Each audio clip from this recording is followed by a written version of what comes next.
What do we do? What anyone does when a prowler comes around. Make a video essay about my favorite scene in all of Batman, even though it has nothing to do with my other channel content.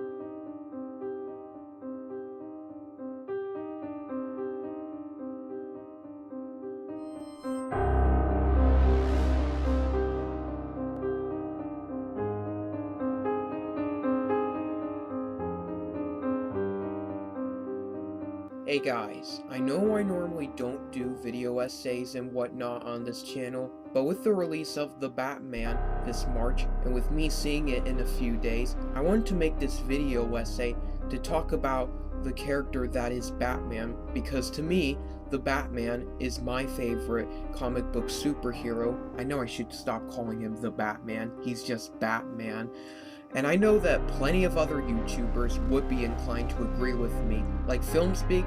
Go check his video out, by the way, if you don't want to listen to me. But what I want to say here is I've had a long nostalgia for this character. He can be turned into any form of character, whether it be living in a dirty town where mob bosses are present and gangsters are frequent, or it can be turned into a psychological, brutal reboot that Zack Snyder tried to create. And while the approach of creativity has scored for the better, like the Dark Knight trilogy, other times it hasn't, like Joel Schumacher's second Batman film. But it's amazing that even with the bumpy wavelength of reception, Batman is still widely debated, deconstructed, and cherished. And I want to take this time to talk about why exactly is that. And the answer is in a scene that I consider to be my favorite scene in all of Batman.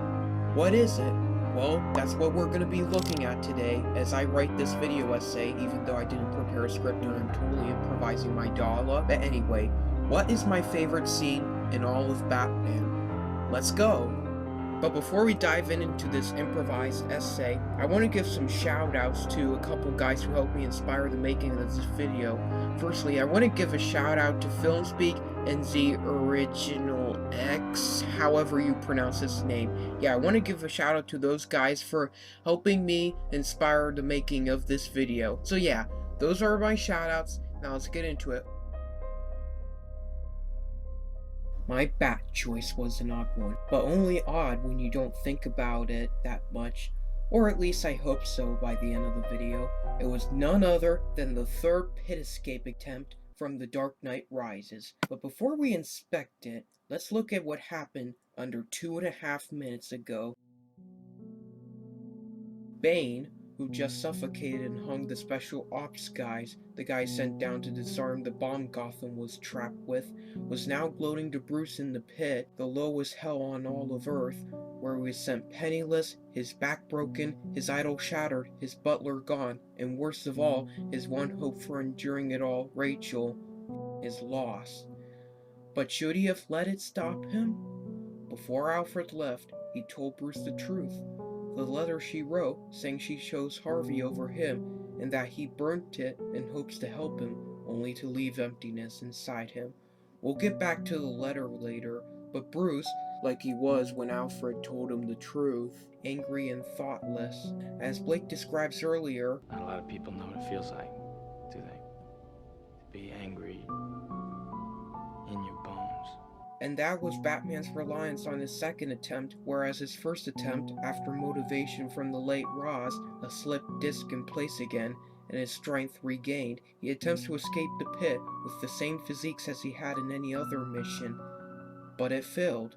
He couldn't rely on the old hopes he was once convicted to. Something was missing.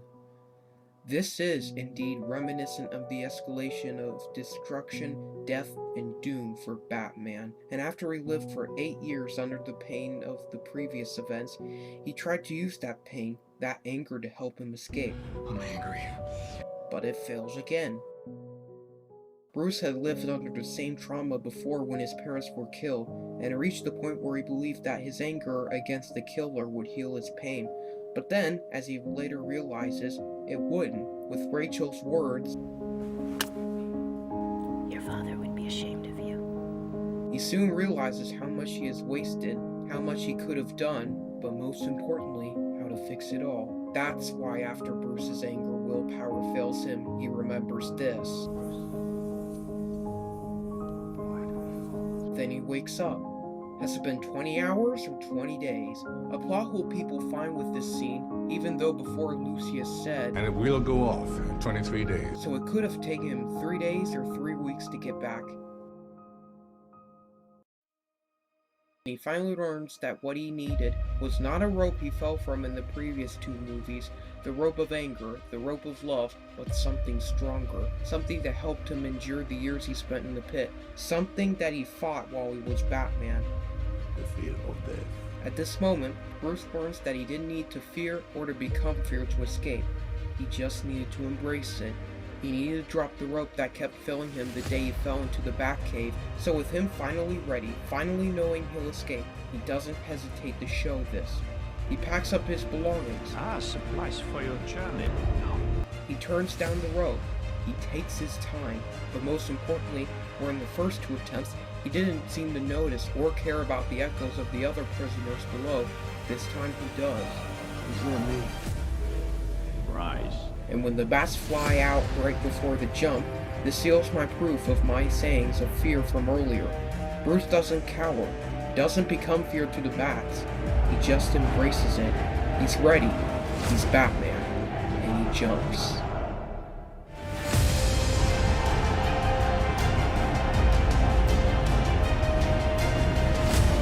I could just drop the mic and leave it here, but I like it, and I never vacuum.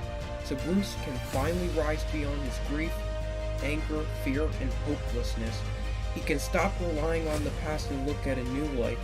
And another touch that separates Bruce from Talia is the touch of the rope he throws down so the others can escape. While both escape the pit from their past, Talia didn't help them. She looks at what they deserve, unlike Bruce who looks at what they need. It's the difference between the two. Okay, but still, we need to answer the question we asked ourselves at the beginning of this video. Why is Batman so lovely, cherished, and still relevant to this age and day? Well, the answer is from this scene. He can lose his money, he can lose his butler, he can be sent to the lowest hell on earth, Gotham about to be destroyed, and most of all, his one and only love lost. The point of this is to show that you can change the settings of the genre that Batman is, and yet it still feels like Batman. You can strip him of all the good he has left in him, the hope he has, and yet you can still create a wonderful, beautiful movie that you absolutely have to watch if you have not watched it, and that is why I consider this scene to be the best in all of Batman, and possibly even the best scene in the entire DC universe. And now, we have a question after that question.